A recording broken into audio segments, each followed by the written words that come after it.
அவங்களுக்கு பவர் வேணும், அவ்வளோதான்.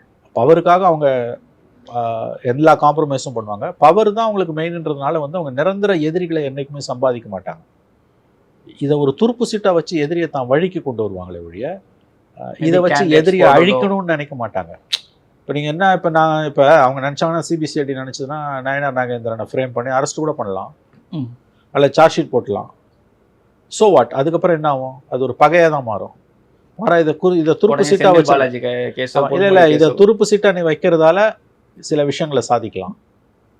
அப்படிதான் அவங்க பார்ப்பாங்க எப்பயுமே. வந்து ஒரு ஸ்ட்ராங் பொலிட்டிக்கல் கேஸ் மாதிரி, எக்ஸாக்ட்லி, ஒரு ஸ்ட்ராங் பொலிட்டிக்கல் பார்ட்டி வந்து தன்னுடைய எதிரிக்கு விரோதமாக இருக்கக்கூடிய சாட்சியங்களை யூஸ் பண்ணணும்னு பார்ப்பானே ஒழிய அதை அஸ்திரமாக பயன்படுத்தி அழிக்கணும்னு பார்க்க மாட்டாங்க. அது என்ன லாபம் அவங்களுக்கு? அது செய்ய மாட்டாங்க. ஏன்னா அந்த எதிரிலாம் இன்னொரு எதிரி வந்து நிற்க போகிறாங்க. நயனார் நாகேந்திரனை வந்து கேஸில் ஃப்ரேம் பண்ணுறீங்கன்னு வச்சுக்கோங்க, என்ன பண்ண முடியும் உங்களால்? அதிகபட்சம் என்ன பண்ண முடியும்? நயனாரை கேஸ் நடக்கணும்ல, ட்ரையலுக்கு போகணும்ல, ட்ரையலில் ப்ரூவ் பண்ணணும்ல, சார்ஜ் ஷீட் போட்டு நீ ட்ரையல் பண்ணல. சில விஷயத்துல எல்லாம் பல விஷயங்கள்ல வந்து ஆதாரம் இருக்கும், ட்ரையல்ல ப்ரூவ் பண்ண முடியாது. அதனால தான் பாலிட்டிஷியன் ஆப்போசிட்டா இருக்க அந்த கேஸ்.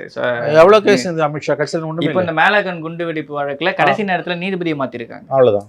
தீர்ப்பு வரப்போது தேதி ஜட்ஜ்மெண்ட் நேரத்துல ஜட்ஜியை மாத்திடுறது, அவ்வளவுதான். அதான் இந்தியா. ஸோ அதனால இது நயனார் வந்து தலைவராக வர்றதால வந்து ADMK BJP alliance confirmed. But ஒரு பெரிய அளவில் ஆன்டி டிஎம்கே எதுவும் நயனார் பண்ண மாட்டார். நான் அதை உறுதியாக உங்களுக்கு சொன்னேன். நயனாரோட சட்டசபையிலே தெரியும் அவர் பேச மாட்டார், பேசினது இல்லை. அவர் வந்து சாஃப்ட் மேன். அவர் திமுகவோடையும் அவர் அந்த பூனைக்கும் தோழன் பாலுக்கும் காவல். அவர் பூனைக்கும் தோழன் பாலுக்கும் காவல். இதுதான் நயனார் நாகேந்திரன்.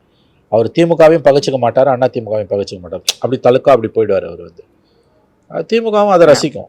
பல முக்கியமான விவாதங்கள்ல நயனார் வந்து எதிர்ப்பா பேசுறப்ப சிரிச்சிலே பேசிட்டு வெளில வந்தார்ன்ற விஷயங்கள தான் நம்ம சட்டசபை விஷயங்கள். அவர் ஒன்றும் அக்ரெசிவால ஆன்டி பிஜேபி பண்ண மாட்டாருங்க. சாரி, ஆன்டி டிஎம்கே பண்ண மாட்டார். உறுதியாக நான் சொல்றேன். அண்ணாமலை மாதிரிலாம் பண்ண மாட்டார். ஒரு அக்ரெசிவ் ஆன்டி டிஎம்கேலாம் அவர் பண்ண மாட்டார். அவங்கள பொறுத்த வரைக்கும் நீங்கள் ஆன்டி டிஎம்கே பண்ணுறதுக்கு ஆள் தேவை கிடையாது. ப்ரோ டிஎம்கேக்கு இங்கே ஒரு ஆள் வேணும், அலைன்ஸ் வேணும்.